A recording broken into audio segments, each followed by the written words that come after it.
ESPN Plus is one of the best apps that you can download for your TV. Well, in today's tech video, I'm going to show you 3 different ways of how you can install ESPN Plus on your Hisense TV.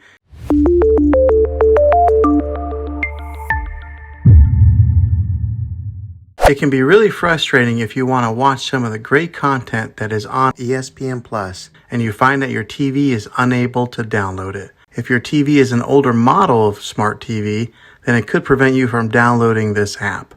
So the way that I'm going to show you how to install it will be able to work on any model of TV on any year of TV. You just have to have an HDMI port on your TV to plug into. I recommend getting a Roku stick or an Amazon Fire Stick. Both of these media streaming players have the capability of download ESPN Plus. You then use a Roku or Fire Stick as your main streaming player, which bypasses the operating system on your TV. If you want to spend a little more and get a more robust device that gives you a few more options, then take a look at the Apple TV 4K. All these devices plug into the HDMI port on your TV, no matter how old it is, no matter what model it is. I've had great luck with all these streaming players, and I'll put links in the description down below of where you can get one of them. Well, hopefully this video was helpful for you. If it was, go ahead and click a thumbs up on it. Go ahead and subscribe to my channel. I make tech videos all the time, and I would love to have you back in the next one. Take care.